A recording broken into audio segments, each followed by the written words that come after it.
You ready? Yeah. Okay. Hi. Two tired parents over here. Two. But I guess we're gonna do a response video to one of the comments questions that we had from Very Merry Videos. Thank you so much. I watch your videos quite a lot, and I hope you are doing well in Saudi Arabia. Anyways, she asked Several questions. several. Muchas preguntas. Do you ever have issues living with each other in quarters, or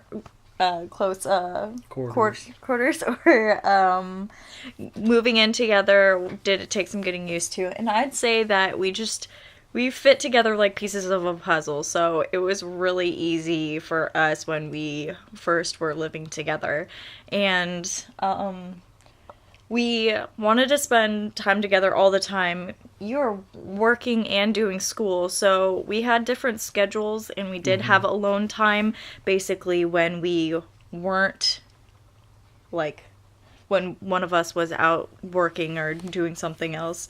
And when we first moved in together, I was mainly going to school like mid-afternoon or like in the evening, and then I would work in the morning, and she worked in the evening.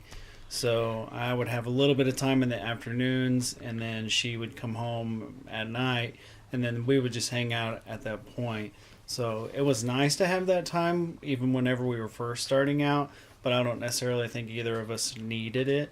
I'm the one that She needs needs the it. alone time. Yeah. I need time to recharge and do creative things on my own and just like have some privacy because I like being alone with my thoughts and having a chance to like process things. You don't like to be alone because you ended up with me. Well, no, I didn't want to be alone, but I definitely need like time on my own. But it's not that I don't want to be around him. It's that it's just something that I need. But yeah, and All right, so what else we got then on here? how have you loved me this long, baby? It's Why just do you think so your easy. relationship has lasted? There's been a lot of like we're pretty selfless when it comes to each other. We're always like trying to make each other's lives better.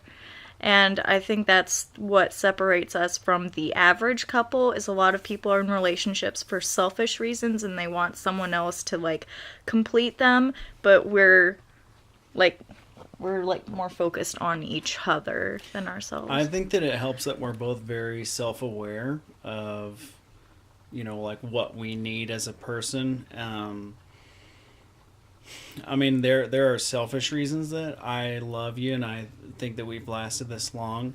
My past is kind of complicated, but someone that's able to love me and take care of me through those things means the world to me. We're very accepting of each other. Like I have weird idiosyncrasies and just She thinks they're weird, tendencies, but they're not. and he either likes them or accepts them. I say that he has rose-colored glasses because he doesn't complain They're about blue. me whatsoever.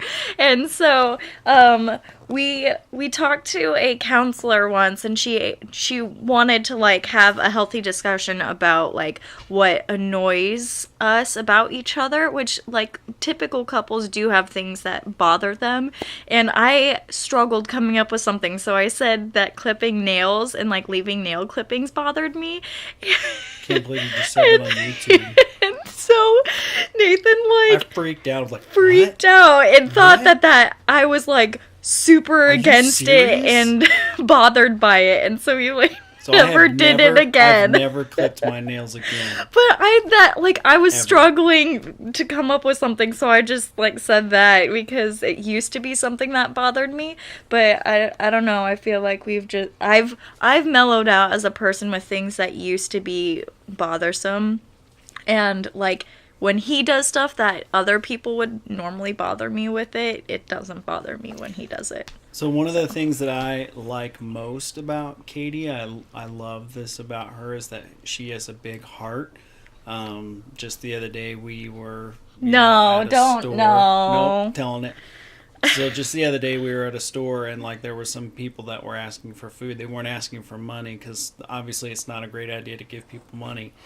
But they just needed food, and it was like a mom and a daughter, and so we drove to the store and got some food. I got like some food for and them. most people would just write them off, like even myself. I'm just like, I kind of turned a blind eye to them, but Katie's just like, let's go get some food for them, and so whether or not they actually used it or needed it, like, it's not, I don't have to worry about that. I did what I could to help them. But like, whenever I realize what the end of my patience is, or what the end of my giving, or what the end of my caring is, and Katie's goes so much farther beyond that. I mean, I wouldn't consider myself a mean or rude person, or a person that has those in small increments, those attributes, but Katie's just extends so much farther, and she struggle with limiting my everything that she does, kind of encompasses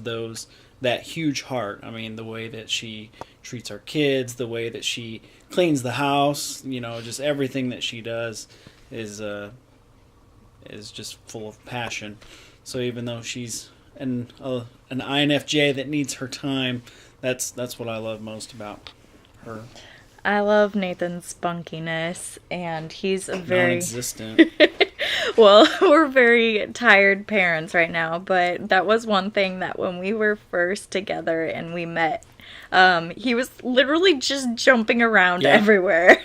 It was like my eyes were open for the first time. So we go to the grocery store because I'm going to make her breakfast the next morning, and I'm like, look at this bacon! Look at this awesome stuff that we see at the store. Produce section, and he was just like, his eyes are bugging out and like picking stuff up. Because I was so happy that she was with me. It's like I'm seeing everything for the first time. I was like, is this normal for him to be so excited at a grocery store? But I didn't realize that, like, he's just in love with me. A lot of energy. Yeah.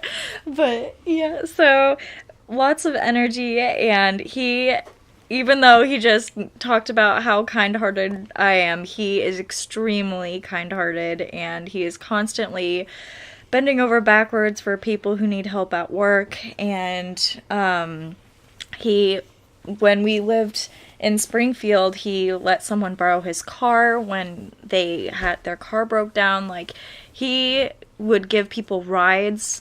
Some people didn't have cars, and he would give them rides if it was really cold outside. I just know what it's like to not have a car. Yeah, we're out there in the rain. And so when, like, things that we've experienced that we can, I don't know. I think that what has also made us successful is that we're both very empathetic people. Yeah. So we're very empathetic and very understanding of each other. Like, when she's at the end of her rope with our kids, I'm like, I got that. I know what that feels like.